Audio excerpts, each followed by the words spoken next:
Halo Sobat Bujangs, balik lagi di Koko Bujangs. Tema yang akan kita bahas hari ini adalah pemberdayaan dan pengembangan diri orang dengan gangguan jiwa. Jangan lupa di like, subscribe, and share. Jangan lupa di komen. Tonton sampai habis.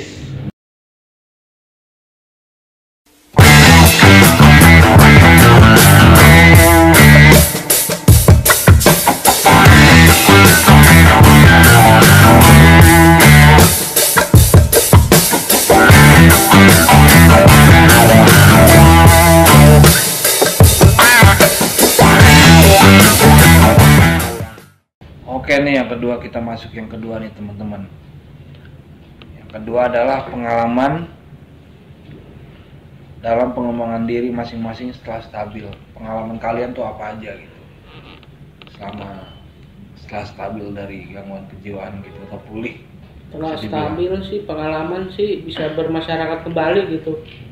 Jadi kebetulan di rumah jadi bagian dari RT gitu, jadi bisa bermasyarakat kembali gitu, berfungsi kembali dan bersosialisasi di masyarakat itu sendiri. Mana Bujang Upal pengalaman setelah stabil dan pulih nih?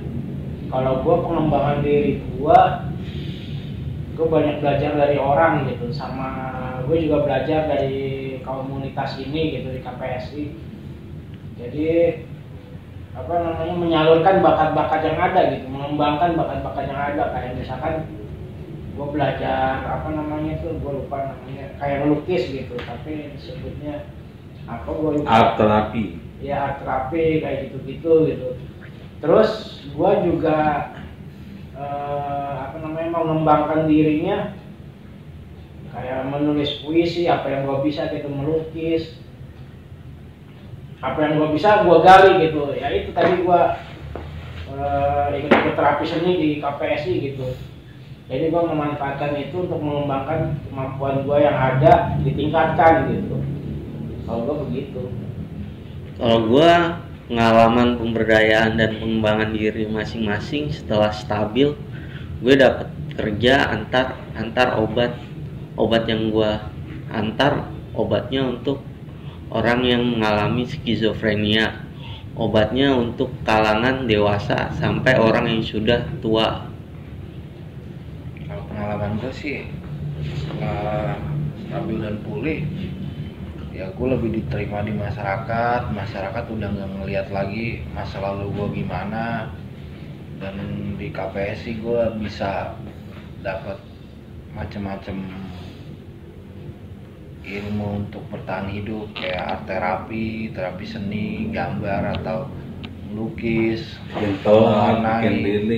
bikin lilin dan lain-lain, masak juga, dan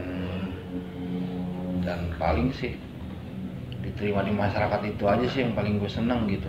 Kadang-kadang gue diikut sertakan dalam kegiatan masyarakat di sekitar rumah ataupun di KPSI gitu. Itu sih. Kalau gua yang bersama juga kayak bikin heboh dan bikin kepala juga. Aman kalau di KPSI gua akhirnya bisa magang di RPK, Radio Pelita Kasih, dan juga bisa mengurusi orderan merchandise KPSI gitu di Tokopedia Galeri KPSI. Dan juga sebelumnya gue juga pernah loh 2018 gue magang di PPKD di housekeeping, dan juga gue ditempatkan magang di Oswald Hotel gitu. Sebelum gue nambahin, sebelum berkegiatan di sini sih gue sempat kerja juga, walaupun kerjanya cuma kerja harian lepas. Ya gue menikmati itu karena gue berarti bagi orang-orang di sekitar gue dan orang dekat gue gitu, karena bisa bekerja gitu. Itu sih. Jadi kalau buat gue pengembangan diri itu melakukan apa aja yang kita suka gitu. Misalkan ketemu teman atau art terapi gitu. Di sini di KPSI ini gue ngerasa perkembangan diri gue tuh jet set gitu, cepet banget. Mulai dari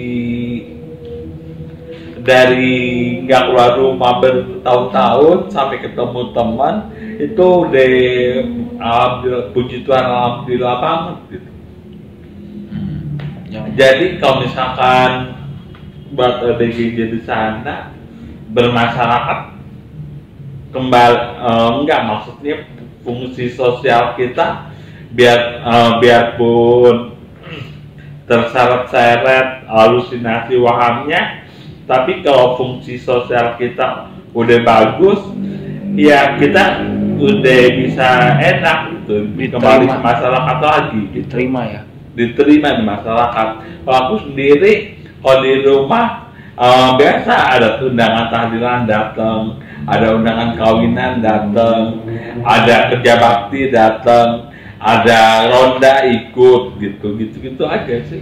Kalau masalah pengembangan diri, masalah income atau apa, aku sendiri melakukan apa aja gitu biar berhasilkan uang. Apa aja ada ya? Apa aja gitu. Bikin tas, bikin apa gitu. Oke, gimana yang lain? Ada yang mau nambahin nggak?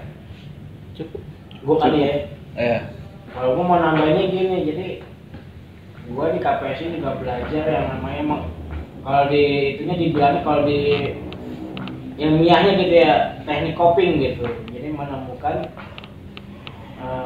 cara mengatasi gejala-gejala gitu. Kayak dulu gue orangnya pendiam karena gue masih diselimuti oleh baik itu halusinasi atau waham gitu. Tapi setelah gue di KPSI gue diajarin bagaimana cara mengatasinya.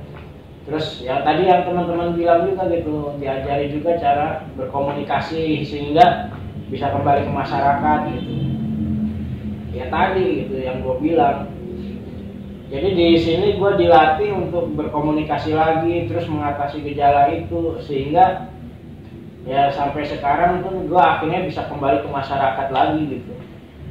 Dan gue juga beruntung juga di sini kadang-kadang ya gue dilatih untuk ketemu orang-orang baru, gue ngedukasi, terus ngasih saran, ngasih pendapat kepada orang-orang baru yang keluarganya mengalami gangguan kejiwaan agar tidak berlarut-larut dengan gangguan kejiwaan yang keluarga mereka itu alami kayak kita-kita gitu. Dan kadang-kadang kita juga dikasih tugas, entah disuruh menghadiri acara apa gitu kan, atau dikasih kepercayaan gitu. Iya. Ya, dan alhamdulillahnya kita bisa menjalani itu sih gitu, karena kita udah dilatih di sini untuk tetap percaya diri dan berjuang dengan apa yang ada ya. Dan itu ya apa namanya, ketika ada yang datang gitu kan, terus kita mengedukasi mereka sehingga mereka mendapatkan misalkan jalan keluar atau jalan yang lebih cepat gitu ya. Jadi nggak kayak kita gitu lama gitu prosesnya kayak gitu. Kayak ngasih solusi lah jatuh. Iya, solusi. Dan ya untuk teman-teman di luar sana yang wadahnya belum ada atau misalnya nggak ada susah mengaksesnya, ya seenggak-enggaknya ya kalau bisa kalian minum obat kalian rutin dulu, habis itu setahap demi setahap kalian masuk atau berkegiatan di masyarakat sekitar kalian agar kalian merasa diri kalian tuh berharga teman-teman, gitu aja sih.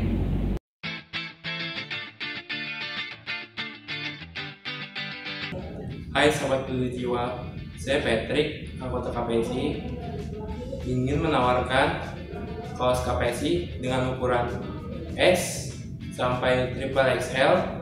Kalian yang ingin memesan kaos KPSI ini bisa melalui Tokopedia di Galeri KPSI dan bisa menghubungi kontak saya yakni 0877 8564 1902. Ya, kaosnya yakni seperti ini. Kalian bisa mendonasikan untuk KPSI untuk bertahan di link ini. Sampai jumpa.